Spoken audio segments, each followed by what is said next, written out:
Ganyan siya kaliwanag.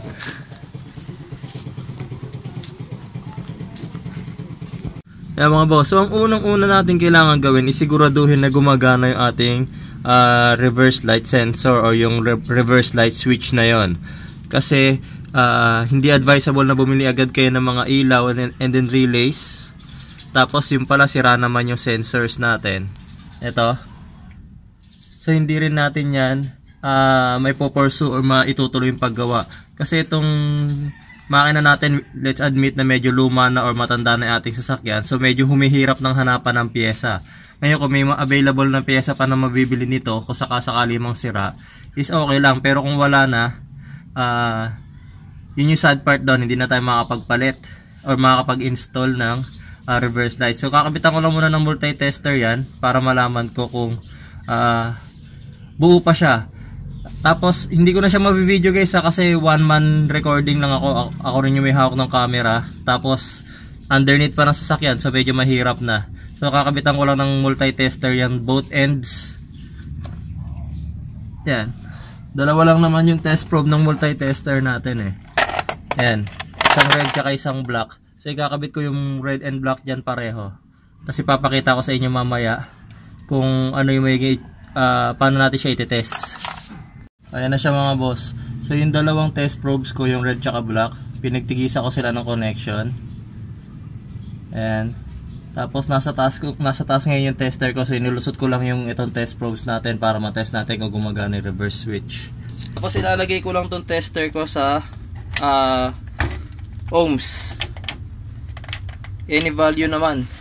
Tapos kapag nilagay ko sa reverse itong aking shift stick, itong cambio ng aking owner type Jeep, dapat yung itong arm ng tester ko is gagalaw. Ayan. So lalagay ko lang siya sa reverse. Ayan.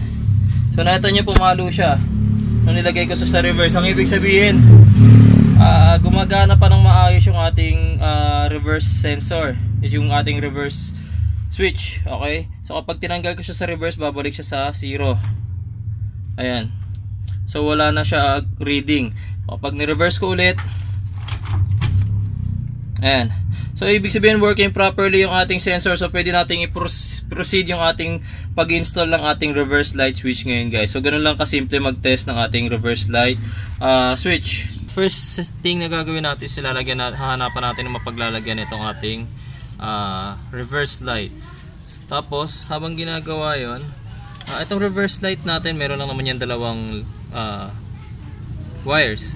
So isa dyan is black and also yung other one naman is yung for positive. Yung black natin guys, since pure metallic itong aking owner type Jeep, gagamitin kong body ground is yung ano na rin niya, ito na ring pagka-mounting area itong aking ilaw.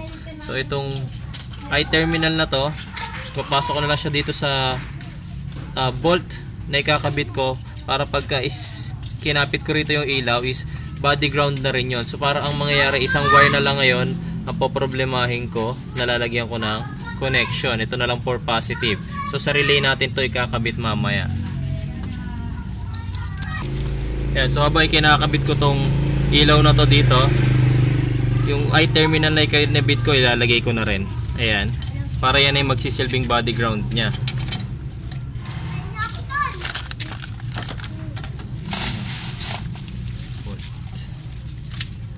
Next procedure natin guys is yung paglalagay nitong ating relay. So advisable guys na gumamit tayo ng relay kasi yung ikinabit kong klase ng ilaw is yung halogen type. So 55 watts ang halogen bulb na yon. So dalawa yung ikinabit kong ilaw. So 110 watts yung dalawang yon. So we need to protect yung switch kasi medyo mahirap nang humanap yung switch ng reverse gear. So ang mangyayari kapag hindi natin kinabitan ng relay, may possibility na masira agad yung switch na yon. So kapag nasira yung switch, okay, so since mahirap nga humanap, baka tuluyan nang hindi tayo makapag tuluyan naman wala ng reverse light yung ating sasakyan. So gagamitan ko siya ng relay. So first wire tayo muna. So yung number 30 terminal, itong relay socket, ikakabit ko to sa battery. direkta sa battery, pero dadaan yan sa fuse, guys. Kasi itong owner type Jeep ko, meron akong kinabit na main fuse dito. So yung white wire na yan, ayan, papunta yan sa ignition switch. So meron din yung wire dito kasi yan gumapang mula battery. Ayan, makikita nyo yung white wire na yun, gumapang yan sa ilalim, tapos dumaan yan dito. So lahat ng relay na to nakakonekta sa white wire na yan. Tapos babalatan ko lang tong aking harness dito para mahanap ko yung white wire na yon. Tapos doon ko naman ikakabit itong number 30 terminal. Ayun guys, so ito yung main line na tinutukoy ko. Yan yung white wire kanina na galing doon. So ito-test natin para mapakita ko sa inyo na yun yung main line ko. Check nyo maigit tong aking battery, nakatanggal yung negative terminal na battery terminal ko. So tinanggal ko muna siya. So positive lang yung nakakabit. Yan. Ang gagawin ko, yung negative terminal ng tester ko, ikakabit ko doon sa battery. Yan. Tapos pag idinikit ko tong tester na to doon sa wire na to, iilaw tong tester ko. Ayan. So live wire yan. So direct access yan sa battery. So dyan natin ikakabit yung number 30 terminal nitong aking relay. Itong violet wire na to. So possibly mag-extend ako ng connection. Sa paggawa ng connection guys, make sure na nakatanggal yung negative terminal ng battery para hindi yung magkaroon ng short circuit.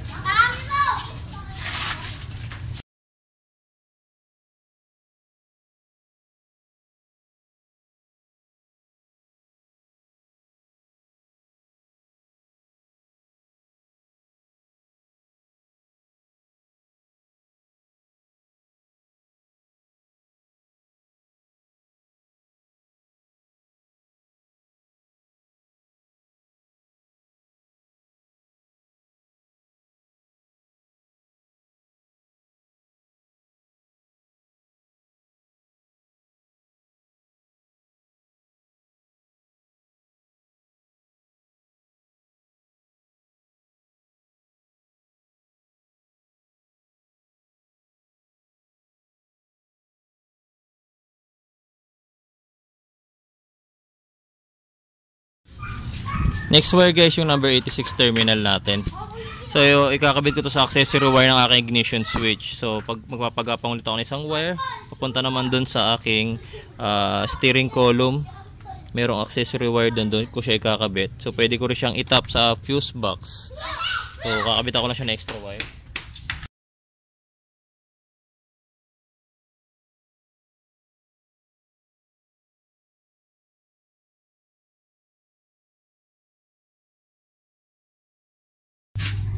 So ito na yung green wire kanina, yung nakakonekta ngayon sa number 86 terminal ng ating relay.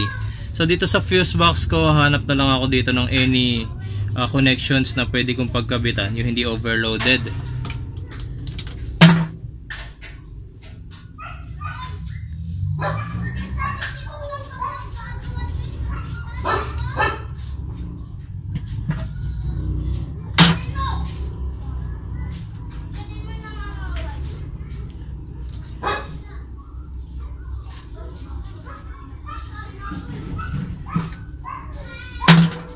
Okay, so itong isang wire na to, diyan ko na lang siya ikakabit. Since ang nakakonekta lang sa kanya is yung gauge lights ko. Gauge lights, tapos itong isang wire naman na to is galing dito sa voltmeter. Itong voltmeter ko na to. Yan, so diyan ko na lang ikakabit ngayon tong number 86 terminal ng relay. Okay guys, yung number 85 terminal naman ng ating relay socket. So itong 85 terminal na to ikakabit natin dun sa reverse indicator natin, reverse gear sensor natin. So may dalawang wire yon, kahit alin dun pwede nating ikabit. Tapos yung isang wire ng indicator ikakabit natin sa body ground. So itong 85 na to, pagpapagapang lang ako ng wire papunta ngayon dun sa transmission kasi nandun yung ating switch.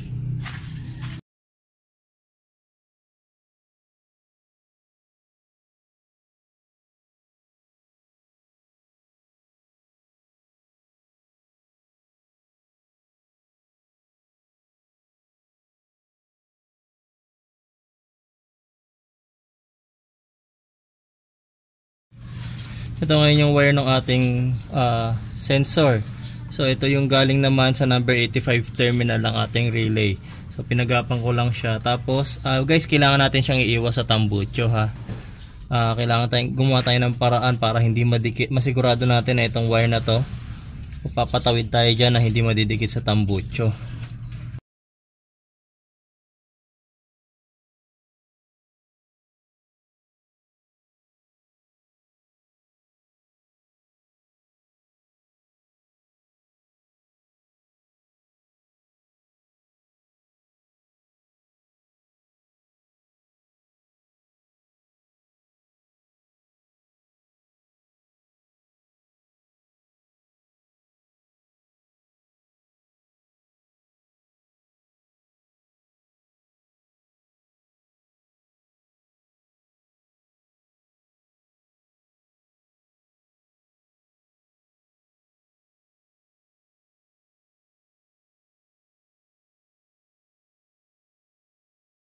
Tapos yung isang, nakikabit ko na yung wire papunta sa number 85 terminal ng ating relay. Yung isang wire naman guys, magkakabit pa ako ng isa pang extended wire naman, tapos ikakabit ko sa body ground ng ating sasakyan.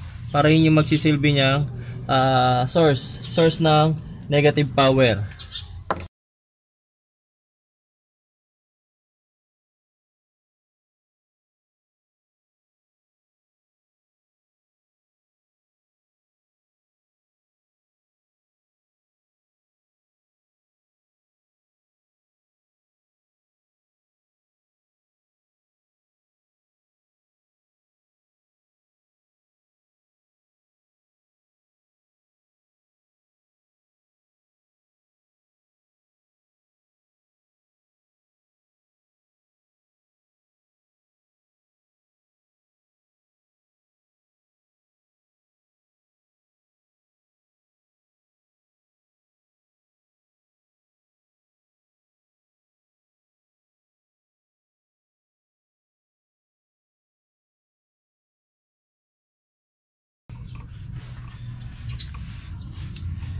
Yan guys, so okay na siya.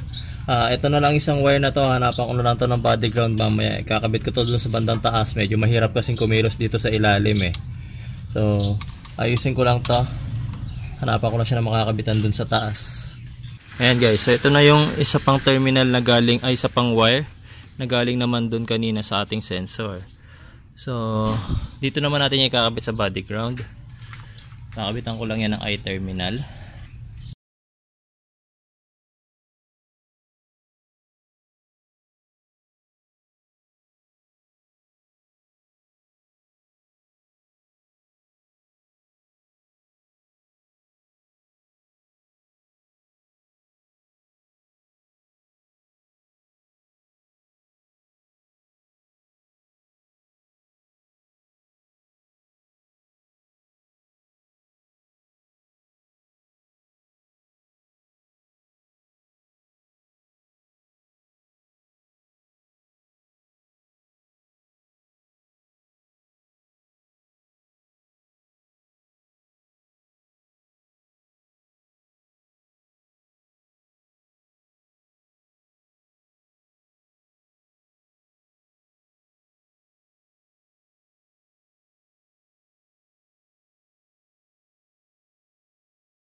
Yan, so last wire na tayo guys. Itong 87 tsaka yung 87A. So ang mangyayari, itong dalawang wire na to papunta ngayon doon sa ilaw natin. So kung matatandaan nyo, meron dalawang wire kanina yung ilaw natin. Yung isang black wire niya, yung body ground, kinabit natin sa metallic part ng sasakyan natin. So yung isang wire naman is papunta rito sa mga terminals na to. So magpapagapang ako ng dalawang wire papunta doon sa likod. So kung option nyo naman is pagsamahin na yan, tapos isang wire na lang din yung gagamitin nyo doon, pwede rin naman yon. Ako kasi since nakabili na ako ng mahaba-habang wire, pagdadalawahin ko na, pagtitig-isahin ko na lang sila. So ready na yung aking extended wire. So dalawang wires yan. Binalot ko na rin yan ng electrical tape, so mahabang mahaba yan. Papunta yan doon sa likod ng aking sasakyan. Pagagapangin ko lang yan dito sa may ilalim ng sasakyan para makaabot doon sa ilaw. So kailangan ko lang strip tong dalawang wire na to, yung kabilang dulo niyan of course dalawa rin, tapos kakabit ko na siya rito sa 87 terminal.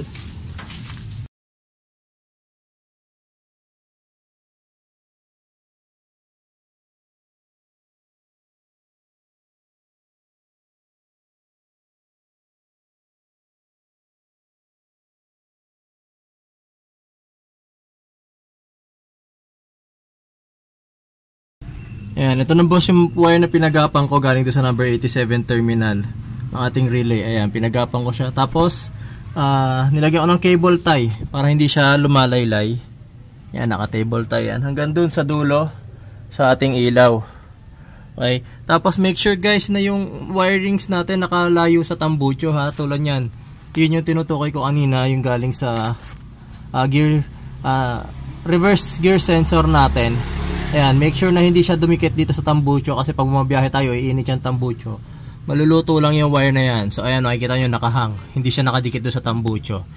Mga boss, ito na yung ngayon yung wires na pinagapang ko galing doon sa number 87 terminal nung relay natin. So itong isang wire dito sa left, tapos yung isa naman sa right. So isang wire na lang yung hindi natin nakakabitan yung positive terminal nitong fog lamp na to, itong reverse light na to. So ito yung socket niya. So kakabitan ko na lang ng female socket itong wire na to para at least plug in style yung kanilang connection.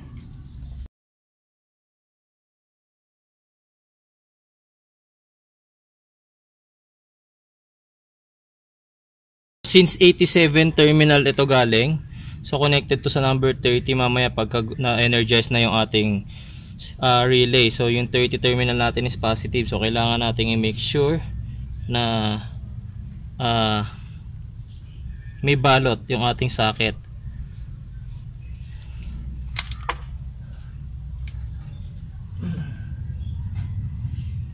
Ayan. So pag naikabit na natin siya ng ganyan, pabalutin pa natin yan ng electrical tape for additional measures para hindi siya dumikit dito sa body ground. Tapos itong wire na to, since hindi pwedeng nakalaylay lang yan, ang gagawin ko na lang dyan, siguro kakabitan ko lang siya kahit siguro double adhesive tape para kahit papanis nakadikit siya dun sa body ng ating sasakyan para hindi siya nakalaylay man lang.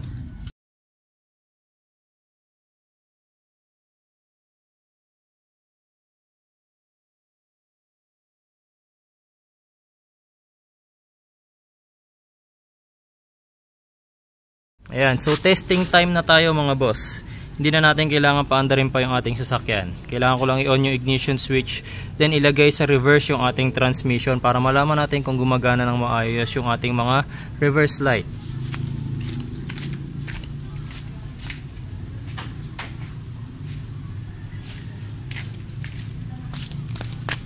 Ayan, so success ang ating installation ng ating reverse light. So malaking bagay yan para sa atin, mas madali tayo makaka-atras kasi makikita natin maliwanag yung likod ng ating sasakyan, and also makakatulong yan para masabi natin or i-sign natin do sa mga ibang sasakyan at sa ibang driver na umaatras tayo or i-atras natin ang ating sasakyan guys. So I hope may panibago kayo natutunan sa aking YouTube channel guys. Kita-kita po tayo sa susunod ko pong video. Salamat guys!